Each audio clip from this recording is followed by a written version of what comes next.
बिस्मिल्लाहिर्रहमानिर्रहीम, अस्सलाम वालेकुम। मैं हूं करामत मुगल और मेरे साथ हैं अदील राजा साहब और अलीना शिगरी साहब। और आप लोग बहुत पसंद करते हैं सियासी बैठक को, तो सियासी बैठक की नई एपिसोड के साथ हम आपकी खिदमत में हाजिर हैं और खबरें एंड विद न्यू बैकग्राउंड और बड़ी अच्छे माहौल के अंदर और बड़ी अच्छी ऑडियो के अंदर माहौल चेंज है, लश पश माहौल के अंदर। लेकिन खबरें जो है वो उदास करने वाली भी हैं, हैरान करने वाली भी हैं और परेशान करने वाली भी हैं। एक तो पाकिस्तान का रिस्पांस वो आया है जो आना चाहिए था ईरान के हवाले से।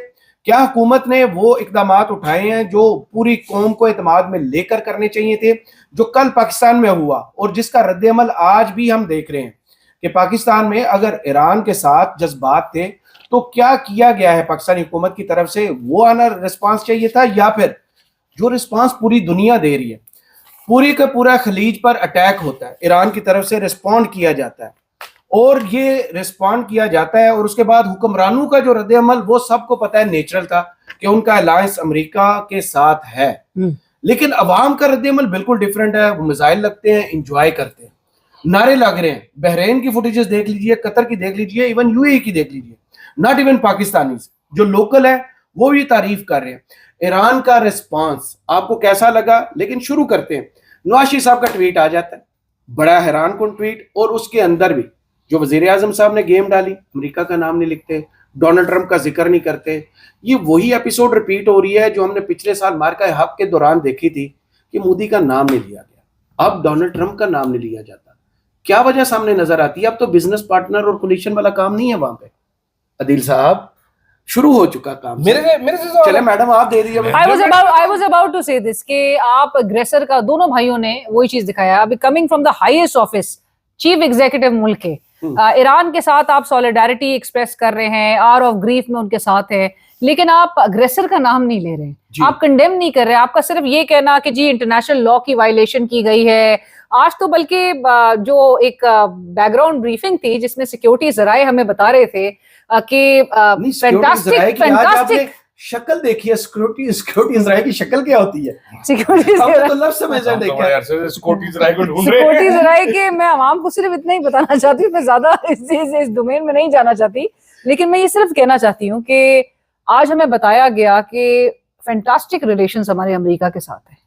वो अमेरिका के जिसने एक टॉप कमांड, आपके सुप्रीम लीडर ईरान के, उसको हटा दिया, जिसके पेंटागन की ब्रीफिंग आज सामने आती है और वो कहते हैं कि ईरान का कोई ऐसा चांस नहीं हमें मिला, कोई ऐसा सबूत नहीं मिला जो अमेरिका को नुकसान पहुंचाना या उस पर हमला करना चाहता। ठीक है, तस्दीक कर रहे हैं, 48 लीडर्स क्लेम कर रहे हैं कि जी आपने उनको मार गिराए।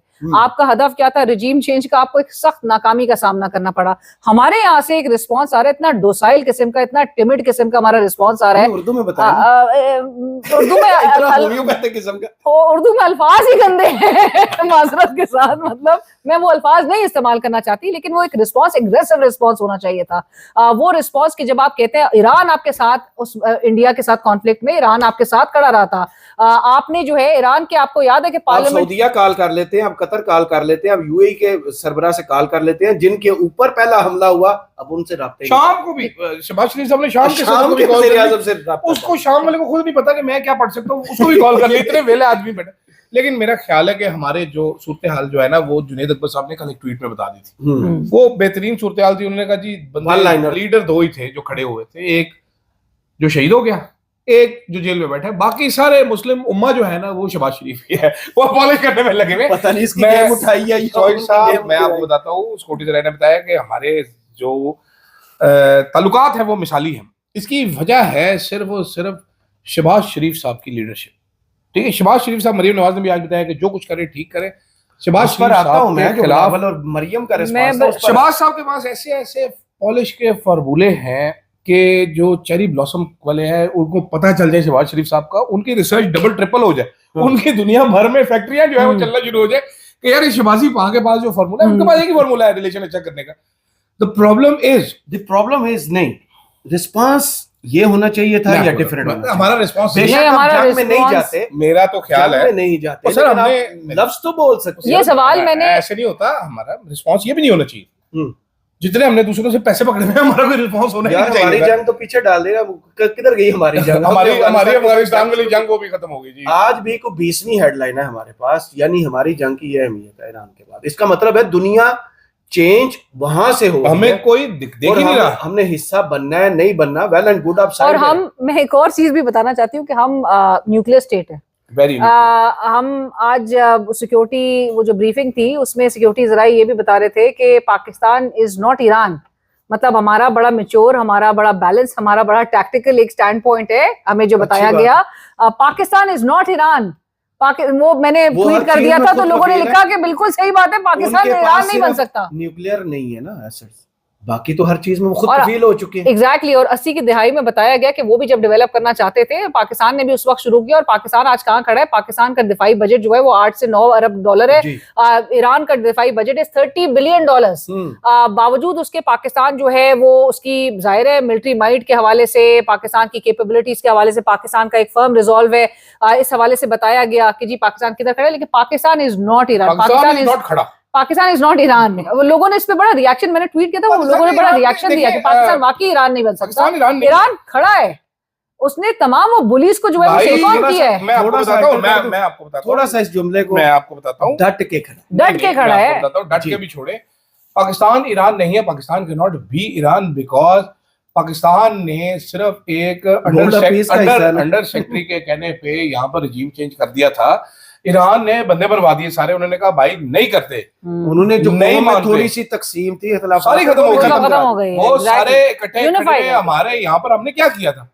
हमें वो एक वो क्या था, डोनाल्ड लू था जी, डोनाल्ड लू साहब ने आके एक एम्बेसडर को धमकाया।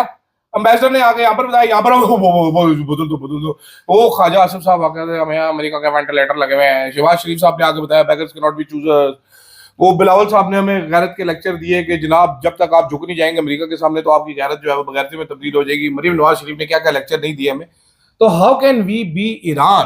We can not be Iran. And आज भी स्टेट का रिस्पॉन्स जो है वो यही है कि इंटरनली अगर एक मुल्क जो है वो वीक हो, इकोनॉमिकली अगर वीक हो, गवर्नेंस के मसाइल हो, तो आपको इंटरनल यूनिटी पर फोकस करना है। तो ईरान के उससे कॉन्टेक्स्ट में देखिए, इंटरनल यूनिटी पे तो आपको बहुत मेहनत करने की जरूरत है, आपको यकजा होने की जरूरत है। तो यकजा हम कैसे होंगे जी, जब जिसने वोट लिए हैं सारे उसका आप सीटें चोरी करके यहाँ पर कार्टून लद देंगे हमारे ऊपर, तो हम यकजा कैसे होगा? मुझे ये समझाएगा। नहीं, दूसरा हुकूमत का रिस्पांस जो है, चले आपने इंटरनेशनल फोरम्स पर बोर्ड ऑफ पीस का ऑफिसर और बोर्ड ऑफ पीस ने पहली जंग का ऐलान किया। वो आज शिनवा ने जो मीम जारी किया वो देखा है ना आपने? वो जी वो भी देखी है। और यही शहबाज साहब जिन्होंने 2 दफा। और अच्छा मजेदारी की बात ये है, नहीं मैं आपको बोलने नहीं दे सकता, और जिस दिन आपने साइन किया था उस दिन मुस्तफा नवाज कोकर ने यही एप्रीहेंशंस का इजहार किया था ट्वीट करके, what if the board decides to attack Iran. You have to decide ना, अब आपको डिसाइड करना है, आप उसके साथ है, इसके साथ। सेवियर ऑफ साउथ एशिया ना, वो उसने साउथ एशिया पे जंग मुसल्लत की है, उस मुल्क पर जिसने बाहर जाके कभी हमला नहीं किया। आप हमेशा आके उस पर हमला कर रहे हैं। आप कहते हैं आपके स्ट्रेटेजिक रिलेशंस है, आपके बड़े फैंटास्टिक रिलेशंस है अमेरिका के साथ।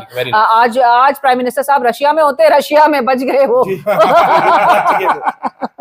नहीं सर, दूसरी चीज एक और भी इंटरेस्टिंग चीज है इसमें कि भाई कोई रिस्पांस देना, कोई रिस्पांस ना देना, बात की बात है। आपके यहाँ पर जो अली खमेनाई साहब शहीद हुए, जो वो बहुत सारे मुसलमानों के रहनुमा भी थे, मजहबी रहनुमा थे, उसके ऊपर शहादत के ऊपर लोगों ने एहतजाज कर दुनिया करती है।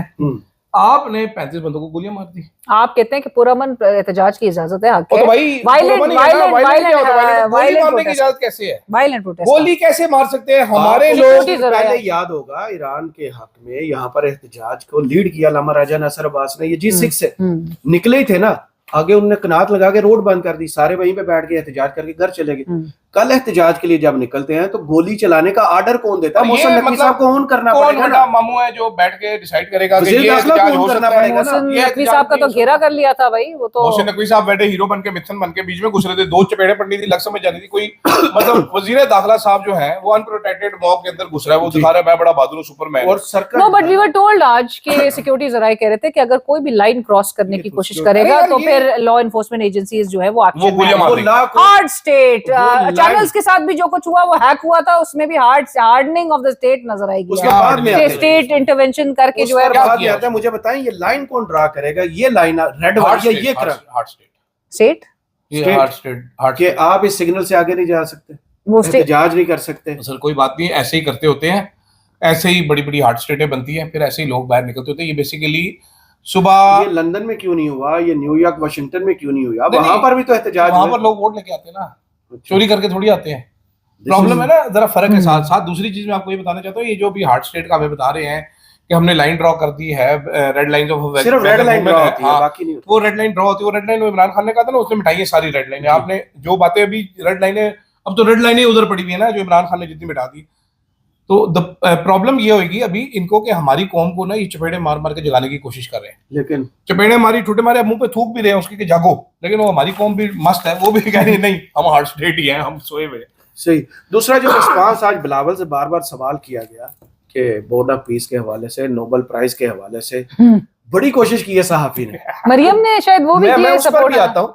20-25 दफा उस बंदे ने कोशिश किया कि बिलावल मुंह में जो उन्होंने घुंघनियां डाली हुई है ना, दही जमाई हुई है, वो निकाल दे, लेकिन वो नहीं बोले, वो खामोशी से गुजर जाते हैं। मरियम नवाज साहबा से मंसूब एक बयान सामने आता है, जब उनसे पूछा गया तो कहते हैं चचा जो कर रहे हैं ठीक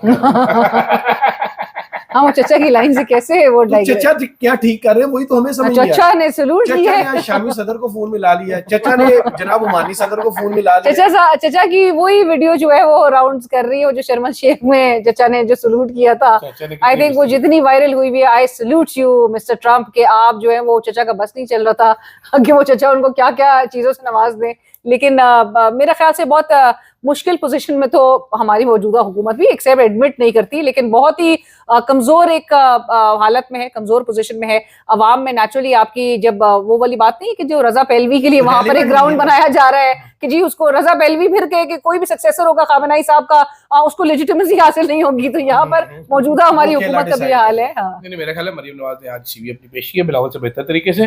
बिलावल साहब कमजोरी का मुजाहरा किया, उन्होंने कोई जवाब नहीं दे सके। मरियम नवाज ने फटका जो चाचा कर रहे हैं ठीक कर रहे हैं, बस वो टीके लवाई जा रहे हैं ना, मुंडा आगे छोड़ो। लेकिन मैडम तारा सितारा जो है ना, तारा और सितारा की जोड़ी में सितारा ने मरियम नवाज, आपने देखा सितारा ने भी आज जो ट्वीट किया था, तारा की कल ट्वीट आई थी और यार इतने आम मौजू पे, इतने संजीदा मौजू पे बड़ी संजीदगी का आलम ये है कि आप जरा वीडियो देखें दोनों की जी। बिलावल साहब आते हैं ऐसे पास कर जाते हैं, नहीं बंदे ने वेट किया है, वो अंदर जाता है ना पार्लिमानी पार्टी के इजलास में, बंदा वेट करता रहता है साहब, वो बाहर निकल के आता है, उसकी गाड़ी तक फॉलो करता है, लेकिन वो जवाब। मरियम नवाज वाली वीडियो आप देखें, ठक मरियम नवाज और साफी उससे पीछे जा रहा है, साथ वो हेलो मरियम चलती हुई आ रही है साथ साइड में, ठीक है, साथ पीछे पूरा ऑर्डर आ जा रहा है। साथ एक पुलिस वाला बंदा था, उसने पता नहीं वो शादियों वाला कपड़े पहने हुए, मुंह में मास्क भी लगाया था, वो वाइट शर्मिंदा बंदा था, उन सारों में मुंह छुपाया था उसने। मैडम कैसे क्या किसी अकलमंद बंदे ने कहा था, आपको नहीं पता, आपने क्या बोला, मुंह बंद रखे, चाचा जी कह रहे हो। चाचा जी भी कुछ नहीं कह रहे, चाचा जी ने की पता की कह रहे। आपने ऐसा रिस्पांस जो ईरान ने दिया है एक्सपेक्टेड था? संजीदा थोड़े मौजू पे भी आ जाए, जो हैरान कुन गल्फ पर अटैक करना और फिर ओमान पर भी एक मिसाइल दार मारना, फिर यूरोप तक मिसाइल ले जाना, और जो इसराइल को रिस्पॉन्ड करना, ये एक्सपेक्टेड था?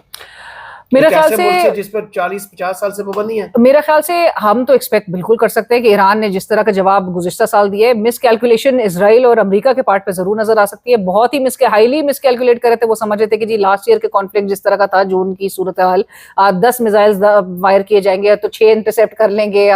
आज कुछ खबरें वहां पे भी चल रही थी अमेरिका में कि उनके इंटरसेप्टर्स के वो जो इन्वेंट्रीज है वो शायद डाउन हो गई, इस किस्म की जो हालात का उनको सामना करना पड़ा है। सो ईरान, वो सही बात है कि 56 भाइयों की एक बहन जो है वो जिस तरह के 56 बहनों की यहाँ पे तो बोलते हैं 56 बहनों की एक भाई, और जिस तरह से ईरान खड़े होके जिस तरह के उसने उन तमाम बुलीज को, कोई भी नहीं इजराइल के साथ इस तरह से वो कर सकता था, अमेरिका जैसे को वो खड़ा रहा। आपने इतने दहाइयों से ईरान को देखा है, सैंक्शंस के बावजूद वो मुल्क, मतलब मैं तो 2023 में गई थी, I was so impressed with all the infrastructure, और जिस किस्म की वहां पर सफाई और हर तरह हर शोबे में वो एक्सेल कर रही है वो कौम। भाई लोगों को आइडिया नहीं है, यूरोप से बहुत बेहतर है एब्सोल्युटली। उन्होंने, हमने उनसे बल्कि एक चीज पूछा था कि ये आपने ये कहीं से इंपोर्ट हुई है, तो उन्होंने अपनी सेफ्टी पिन तक गिना दी थी कि हम सब चीज खुद बना रहे हैं। सो बावजूद सैंक्शंस के वो मुल्क खड़ा था, और जिस तरह की अभी कैपेबिलिटी उनके पास है डेली बेसिस पे, वो इनको इस तरह का रिस्पांस देंगे।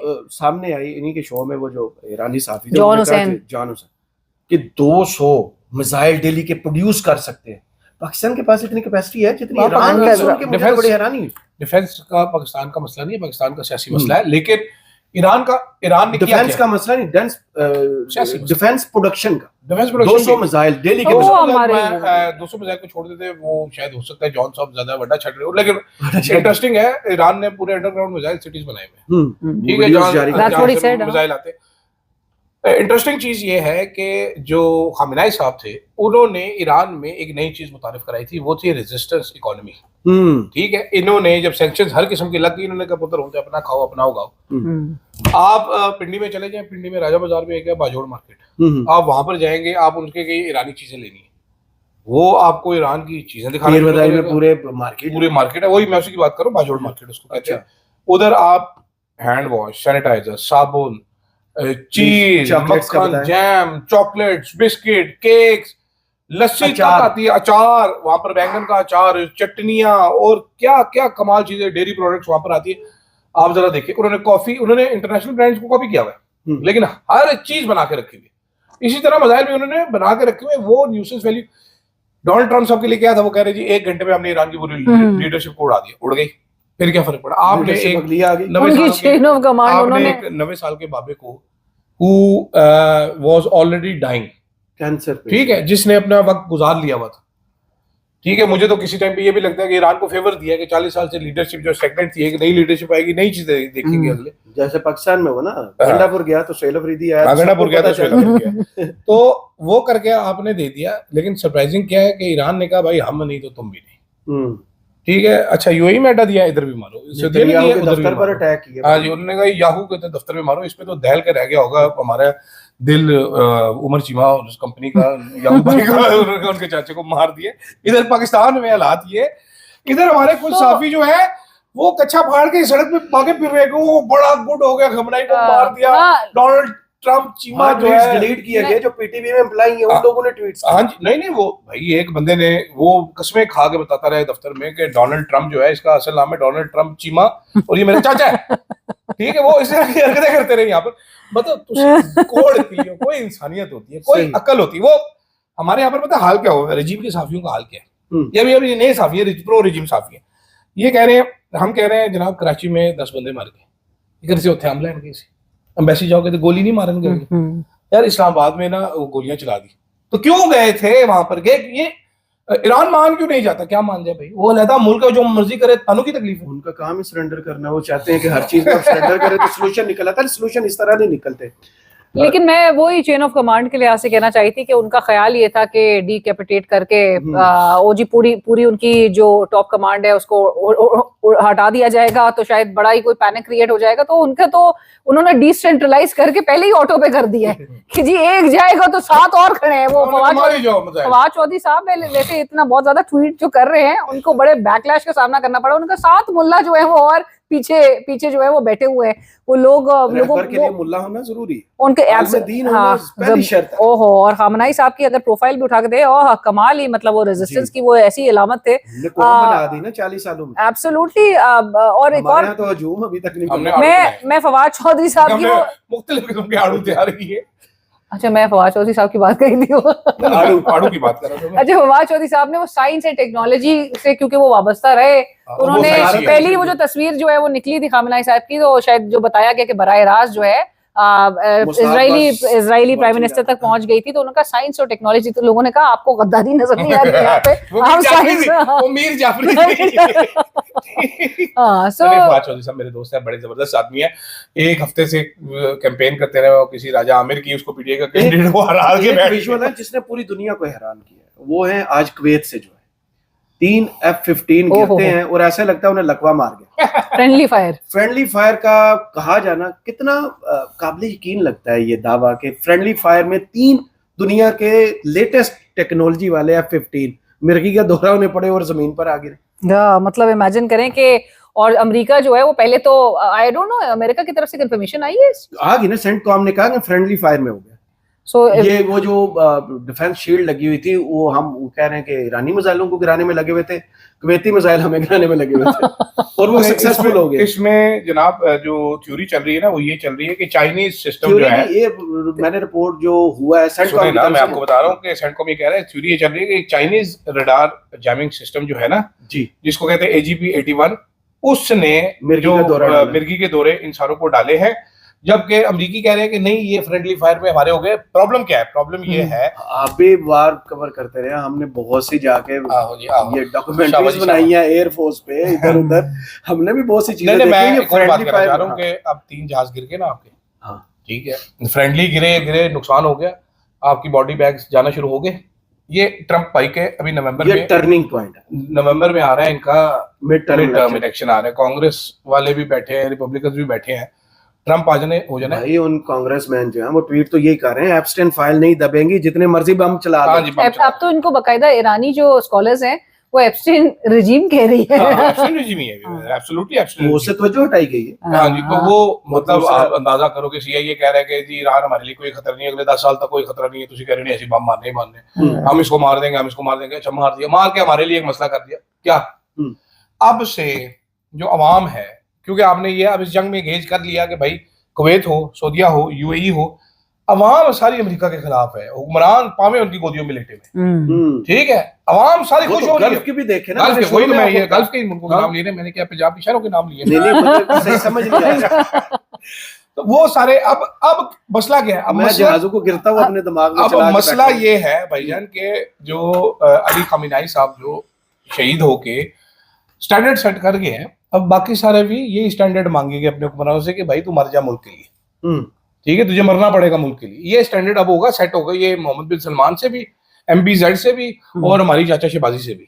तो ये कैसे पूरा करेंगे मुझे ये भी बताया ना। स्टैंडर्ड ये सेट हुआ है कि मैं नहीं डील करूंगा, मैं सरेंडर नहीं करूंगा, मैं यजीद की बात नहीं करूंगा, मैं मर जाऊंगा, ठीक है, तो पूरा करें स्टैंडर्ड। बाकी सारे भी बिस्मिल्लाह शाबा जी। सही। दूसरा, गल्फ से जो विजुअल सामने आए, इकोनॉमी, हमारी इकोनॉमी जो 80% हमें ऑयल सप्लाई होता है वो सऊदीया से होता है, आज अरामको पे अटैक हो जाता है, फिर पूरी की दुनिया की कतर स्टॉक के एक्सचेंज नोज डाइव कर देती है। हमारी इकोनॉमी तो पहले ही रेंग रही है, चल ही नहीं रही, उसमें जान नहीं है। पाकिस्तानियों के लिए कितना बड़ा ये वबाल आ रहा है इस जंग के बाद। साहब से 3 इस्लाम पे कॉलम लिखवाएंगे, बेस्ट हो जाएगा। नहीं, मेरे ख्याल से इसके बड़े संगीन इसके ramifications हैं। फैक्ट्स कहाँ पे जा रहे हैं?